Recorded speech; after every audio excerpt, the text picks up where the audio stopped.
April was a fantastic reading month, even if it was dominated by a single novel. This one came highly recommended by 2 people in my life, and it certainly did not disappoint. And I have started a second novel, which has already enthralled me. Are you dying to know what I've been reading? Stick around and find out.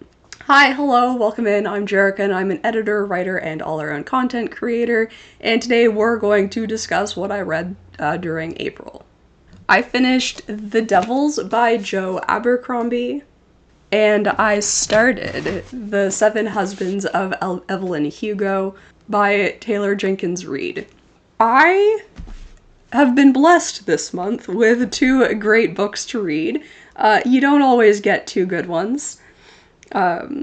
Yeah, I don't have anything else to say, so let's just get into it. Obviously, we're going to talk about The Devils. I haven't finished the other book yet, but we will talk about it a little bit. But The Devils is kind of a dark fantasy Suicide Squad-ish book, and I feel like I hadn't read a lot of fantasy in a while. I read A Court of Thorns and Roses, and then I read this. Obviously, 2 very different styles of fantasy, but fantasy used to be like the only thing I read, so I'm not really sure what happened. I'm very glad that I'm getting back into it. This was phenomenally well written. Dude. I wouldn't say it's perfect, but the things that kind of like jump out at me are very much a stylistic choice and not like bad, if that makes sense.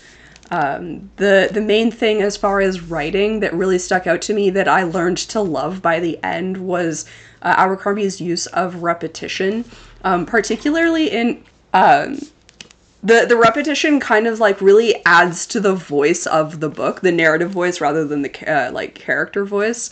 Although it adds to character voice too, because this may not be like revolutionary, but I feel like this is the first time I've read a multi-POV book that is done in all third person. Where that third person is also very attached to the character. I don't know if that made any sense. So basically what I mean is it's multi-POV. It's not written in first person, but you can tell whose POV it is before you know whose POV it is.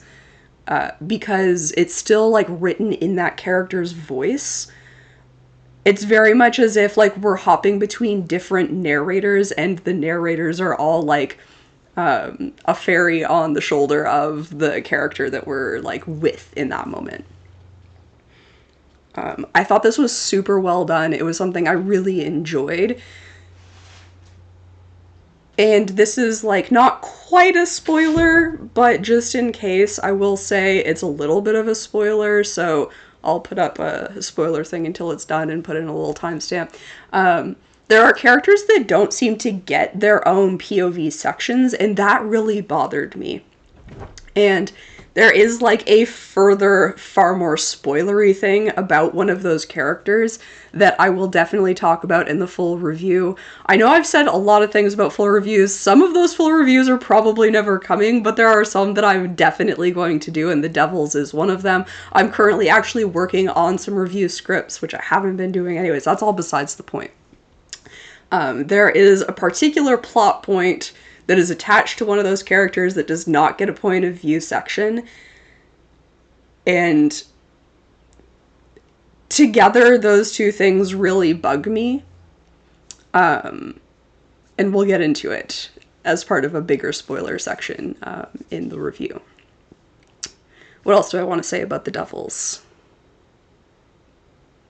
Oh, since this quarter's focus is like queer representation, queer authors, queer stories, that kind of thing, and I went into this being told that there definitely was queer rep, but not really knowing what it was going to be. It's definitely in there. There's a particular plot point that, again, happens so late into the story that I don't want to talk about it. But it's one of those plot points where, like, damn, I wish that would have gone a different way. That does have to do with queer representation. But I think what I like the most about the queer rep in this particular novel is that it's not like a point to be made. The queer characters just happen to be queer characters in this situation, if that makes any sense. It really is just like gentle queer rep rather than making somebody's queerness a plot point, if that makes sense. Not that there's anything wrong with that, it's just really nice to see queer characters kind of just existing the way that queer people kind of just, exist in the world. So I really liked that aspect of this queer representation. I guess it very lightly becomes a plot point at some point, but for the most part, it's very just, oh, by the way. I think that's all that I have to say for the monthly recap for the Devils. I talked about the structure. I've been really hung up on the structure of books in a lot of these lately, which I have thoughts about. A Substack is in the works about my preoccupation with structure. Hi, Iggy. I don't think you can see him, but he's here getting in the way. Aren't you, buddy? Yeah, I talked about the structure, I talked about the queer rep, I talked about just how much I liked it. There's a narrative structure to it that I really enjoy too. It's like very not predictable. That is the wrong word. This is how I'll say it, is while I was reading through it, it felt like I could very easily take inspiration from it and create a D&D campaign. So like it was like clearly structured, I suppose, is what I mean. Like there wasn't yeah, like it was like very like sectioned. And that is like not a good thing or a bad thing. It's just something that like I noticed about it. And I actually am working on a D&D one-shot right now. Is very early ideas, but I knew that I wanted to do something. Is that? I don't think this is a spoiler. I feel like it comes up early enough that it doesn't really matter. I wanted to do something with necromancy, particularly zombies. I wanted to do something because I'm making it for like a specific group of people, and I thought zombies would be a really fun thing. Just based on like their interests and my interests. I love zombies. But this gave me some like really interesting inspiration for that. But that doesn't really come. Hold on. Okay. We should be good to go now. With that rude interruption, I think I'm actually done with the Devils for now. So, for the 7 Husbands of Evelyn Hugo, obviously I'm not going to go too in depth on this yet, other than I'm really enjoying it. I'm like a little less than halfway through at this point. So a couple things that like I'll mention and then I'll talk about more when I talk about it again is I think the structure is really interesting. I was saying when I was talking about this in the TBR video that I wasn't sure what the structure was going to be because I knew that there was some sort of interview going on, but I didn't know like how structured that interview was going to be or like how that was going to be set up. I really like the way that they've done it. I really like how this is technically like a dual timeline with Evelyn Hugo as the main character, the main POV of the like past, because she's being interviewed about her life, and then the like contemporary timeline being focused on the interviewer. I really like that. I like the way that it's set up to kind of have like little in-between chapters that are about what's happening in the interview room, and then it like nicely sets up the next chapter to start in like Evelyn's past timeline. Another thing that's really fun is there's these little inserts of like tabloid articles that kind of like give a nod to like what's going on and like maybe some insight into what's about to happen, but from like the tabloid perspective. So like very blown out, very like sensationalized. and then we get like the reality of it, and that's really fun.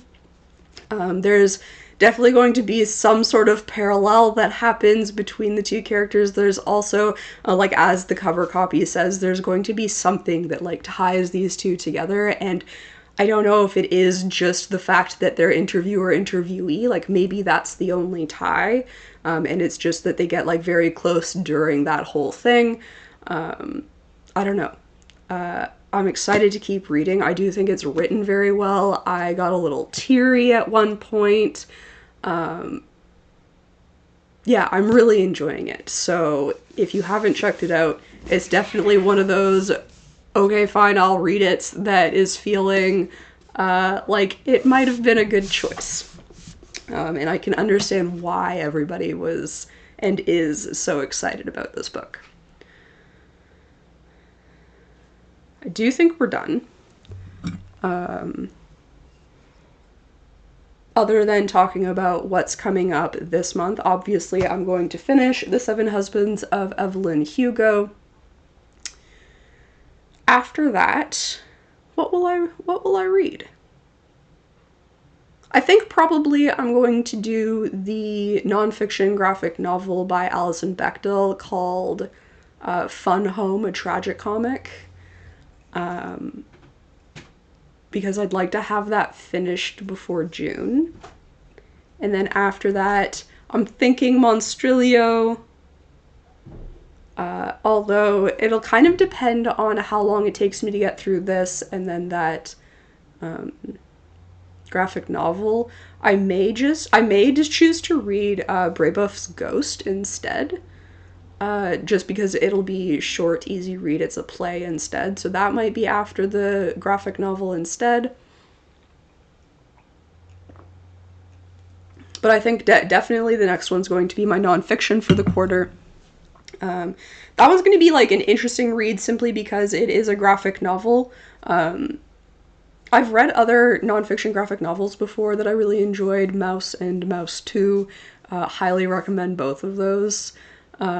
It's interesting that they're both like Alison Bechdel calls this like a tragicomic. So like I assume there's going to be very like emotional, kind of like not dark, but like deep and like personal emotionality to it. Kind of the way that Mouse is the very dark version of having like a lot of emotion tied to it. I wonder if there's any happier graphic novel nonfictions out there. I'm sure there are. It's just interesting to take those to like a visual medium. Anyways.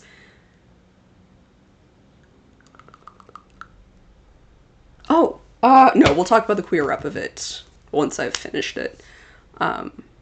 Yes. Yeah, I did mean to give a reminder at some point that this quarter is of queer rep. Obviously, I did that by talking about it in The Devils, but I think everything save for maybe the collection, because I haven't chosen a collection yet, because I was considering getting a literary magazine in June, because I assume there's going to be a bunch of like queer issues coming out. But that may be the only one that doesn't necessarily have queer rep in it. I may just choose something from my shelves because I have a lot of collections.